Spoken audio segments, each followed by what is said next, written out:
Hi, this is Emily from the Carlson Leadership and Public Service Center, and I'm here to help you navigate service learning in your coursework. The Carlson Center is one of 9 programs in Mary Gates Hall 171 within the broader Center for Experiential Learning and Diversity. In addition to coordinating service learning, we also provide opportunities for students to get involved with community service and leadership work. Perhaps you have experience volunteering in your community already, or have even participated in service learning. But many of you may be wondering, what is service learning in the context of this course? Service learning is a learning experience that combines service in the community with structured preparation and reflection opportunities. It means working in a nonprofit or government organization that relates to the content being studied in your course. A previous service learning student described her experience as a fun and creative way to learn about how people are making the world a better place. She said, "We can take these skills and ideas and apply them even after the course is over, and I believe that is empowering." Service learning allows you to ground the theories learned about in class with real-world experience.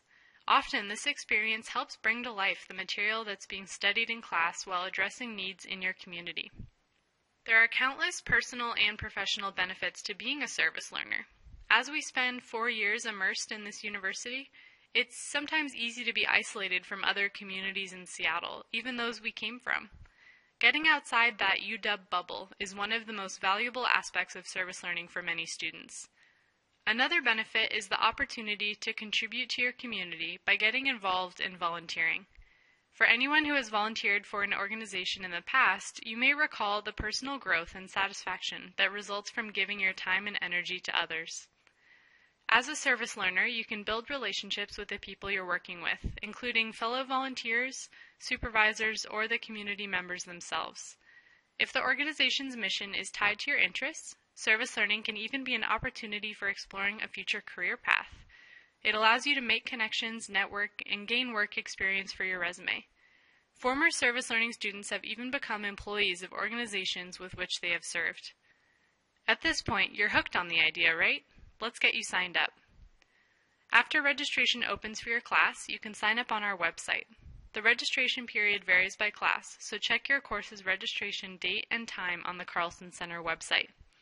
On the homepage, there's a handy link titled Browse and Register for Service Learning Positions. Each position will have a detailed description, and it's very important to read through these carefully. They will include information about your required duties, the organization's location, and the schedule. Here are some other important factors to consider when choosing a position. Do the volunteer shifts work with your schedule? Are you able to balance schoolwork, service learning, and other activities? Remember, service learning is an academic component of your course, meaning it should be prioritized as other required coursework is. Are you able to meet the length of commitment? Most often, positions last for 1 quarter, but there are a few with longer 6-month commitments. Furthermore, do you have reliable transportation to the site? This can mean busing, walking, driving, or biking, but it's imperative that you factor the travel time into your availability. Finally, do you feel a connection to this position? You can maximize the benefits of service learning if you have a personal interest in the organization or the type of volunteer work. When signing up, don't forget to check the details. The expression location, location, location is very applicable in service learning. Sometimes the site's orientation will take place at a different location than the actual place of service. Checking those details will reduce frustration later on. Generally, service learning positions have a commitment of 20 to 40 hours over the course of the quarter. This translates to about 3 to 5 hours each week, depending on the organization's needs. You are expected to make a sustained, ongoing commitment to the organization for the duration of the quarter. Each organization will require an orientation during the 2nd week of the quarter. Check the position's description to either RSVP to a scheduled orientation or to email the site supervisor and set something up. After signing up, what happens next? Once registered, you will receive a confirmation email with the site supervisor's contact information. Do not contact the organization until you are registered and have received that confirmation email.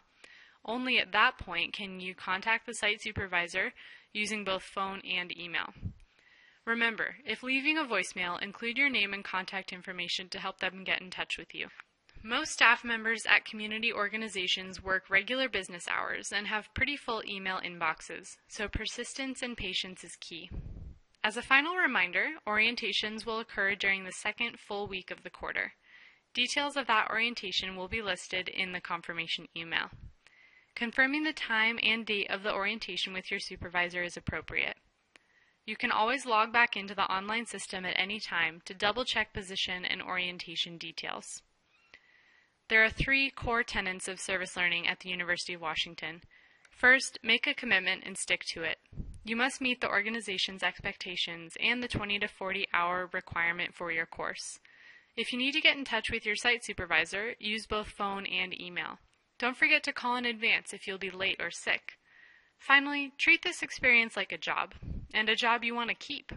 Dress appropriately by taking cues from fellow volunteers, and be both mentally and physically present. Distractions like music or texting should be avoided.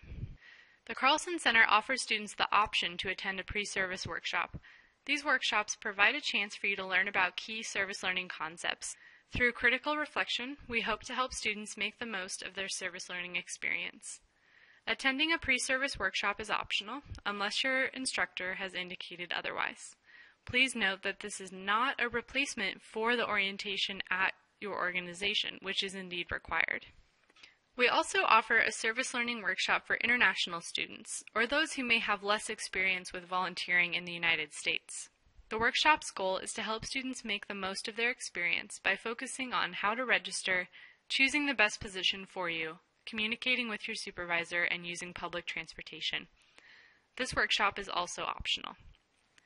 If you are already volunteering with an organization that could match up with the learning goals of your course, you may be eligible for a self-placement. Check with your instructor to see if the position could work, and then visit our website to complete the online self-placement form. Once completed, you send the self-placement form to your instructor for approval, which will be forwarded on to the Carlson Center for official placement. If you have any questions throughout this process, don't hesitate to email us at serve, S-E-R-V-E, @uw.edu. You can also call or stop in to Mary Gates Hall 171 to speak with a staff member Monday through Friday, 9 a.m. to 5 p.m. We are very excited to have you join the Huskies already serving in our community.